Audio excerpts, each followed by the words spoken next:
It's a pleasure to join the U.S. Soybean Export Council's Asia Trade Exchange 2020 virtual conference representing the U.S. wheat producers. Today, I'll provide an overview of the world agricultural supply and demand for wheat. The USDA makes monthly estimates, commonly referred to as the WASDE report. These projections change over the course of the year depending on weather and other developments worldwide. Since the recording of my comments, the June report, issued on June 11th, is available at our website. Information resources that are updated monthly include the WASDE site at USDA, as well as US Wheat Associates' own website, which includes information on supply and demand, price reports, and harvest reports. Depending on the type of report, these are updated monthly or weekly throughout the year. World production and use are both expected to continue upward trends through the impact, although the impact of the current pandemic on consumption is still an unknown. The U.S. marketing year for wheat runs from June 1 to May 31. Beginning stocks are those held on June 1, while ending stocks are those held on May 31 each year. The top exporting countries include the US, Canada, Australia, Argentina, the EU, Russia, Ukraine, and Kazakhstan. Based on USDA's May estimates, all components across supply, trade, and demand will see increases in 2021, with the exception of feed residual. The value of wheat compared to other feed ingredients is likely the reason. Estimates of world beginning stocks are for drops in the historical 5 major exporters and the Black Sea region. At the same time, China carries an estimated 50% of the world's stocks. The global stocks to use ratio is currently estimated for 2021 is currently estimated to be at 41%. However, if we take China out of the equation, that ratio drops much lower to about 24%, which is within the range of the past 10 years. Important to markets and price expectations are the projected levels of ending stocks on May 31, 2021, for the major wheat exporters, which includes the Black Sea region. There may be a slight rise compared to 2020, but continue at levels seen over the past 10 years. And again, China holds approximately 51% of the total position of world ending stocks, with importers holding another sizable amount and exporters the least at 63.7 million metric tons. Ample ending stocks and the return of favorable production environment in Australia weigh on the value of FOB prices, as indicated by that for HRW on the June 6 price information. For the U.S., current FOB values at export cannot sustain production. This graphic indicates the supplies estimated to be available in the major exporting countries. The primary increase will take place in Australia, dependent on current weather patterns continuing. Decreases in exportable supplies may yet occur in Russia and further in the EU, depending on the final growing periods, as dry weather is having an impact for some regions. Canada sees a favorable planting period for the spring wheat crop. Depending on weather conditions through the growing season and harvest, there is a likelihood of an increase in wheat available to the market from Canada.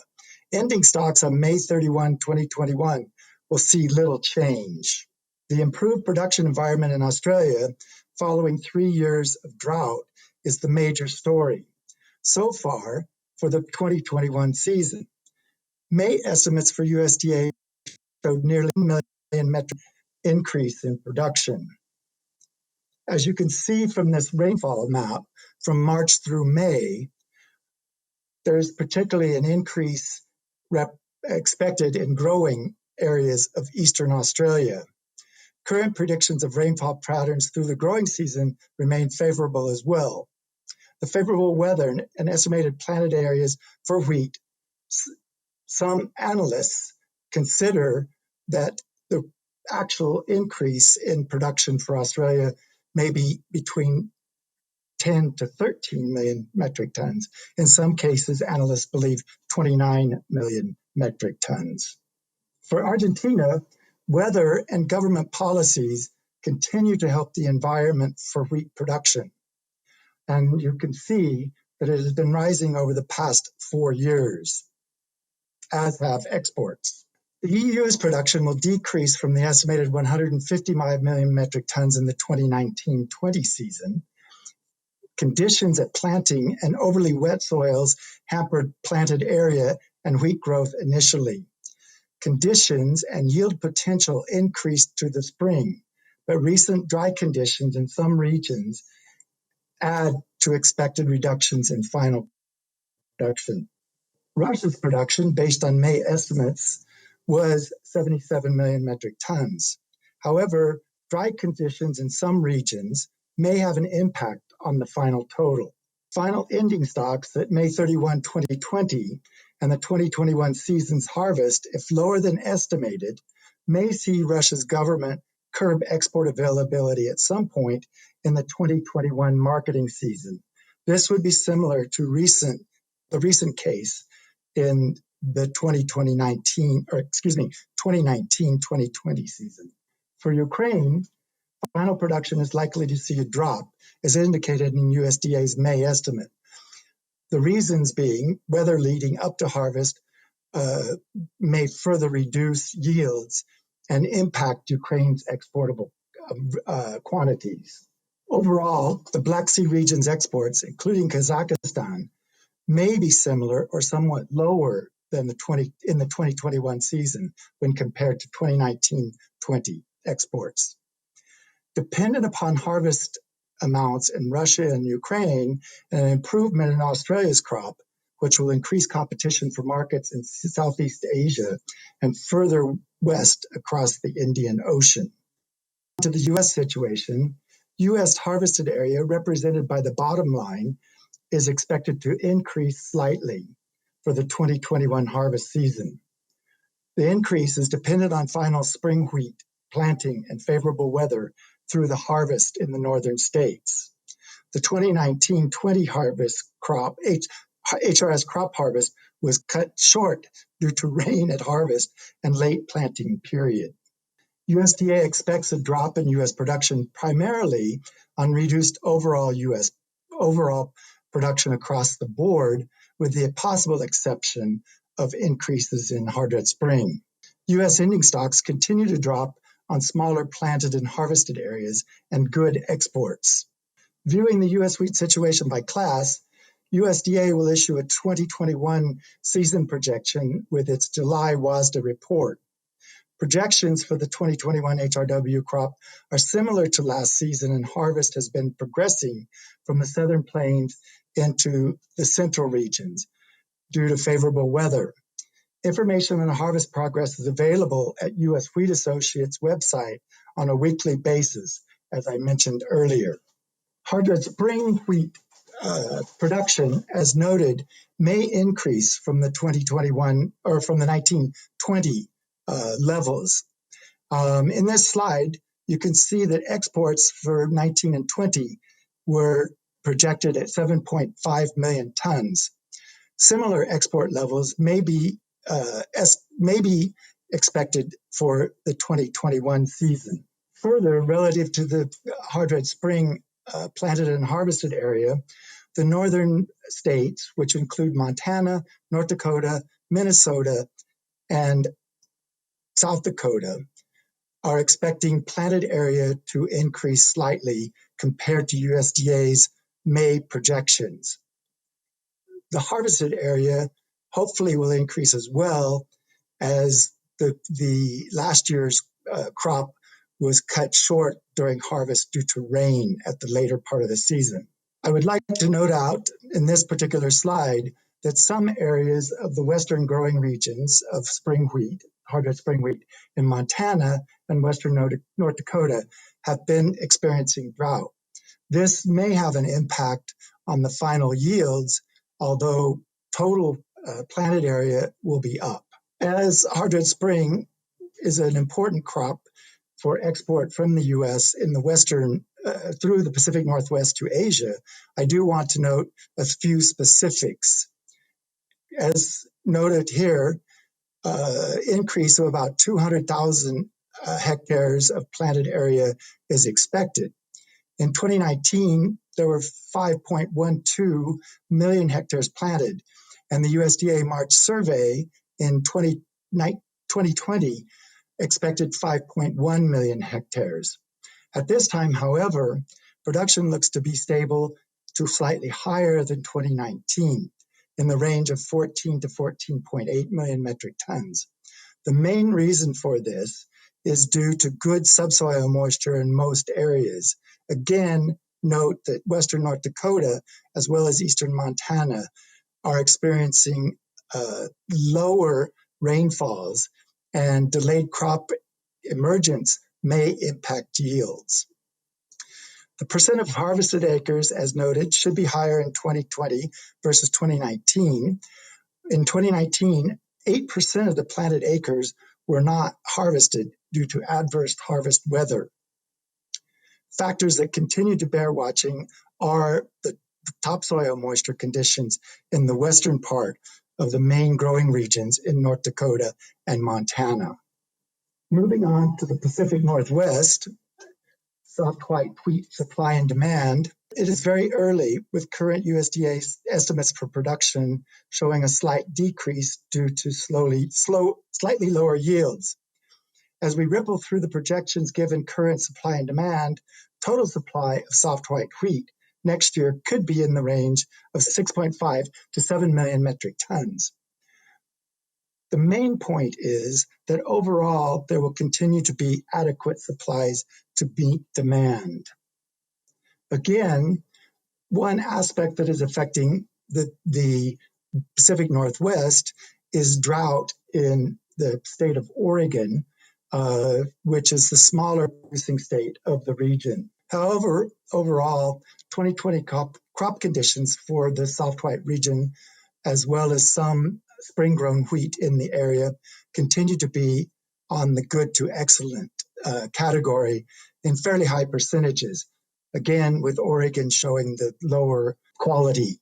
U.S. wheat ending stocks by class show a drop across the board compared to previous years, with only ending stocks estimates for 2021 will only be reported in July.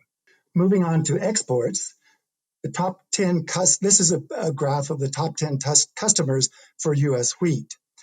And as you can see, several countries in Asia are in this top 10 list.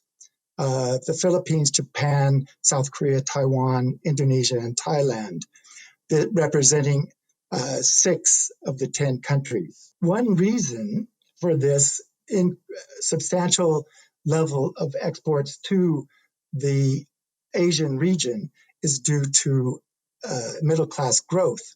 And it is projected that this middle-class growth will continue in future decades. In the just ended 2019-20 marketing year, sales of hard red winter and hard red spring showed significant increases over the previous year. This is primarily due to the Southeast Asian market, where certain countries, such as Thailand and Indonesia, increased their purchases of these two classes. White wheat remained similar to the past year, whereas soft red winter, due to less than competitive prices in the midwinter portion of the season, dropped in the value of exports.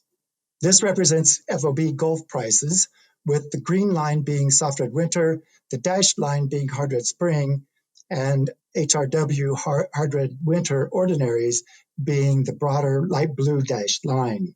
As you can see, over the term of recent months since September 2019, prices have gone up, but more recently across the board, prices have come down.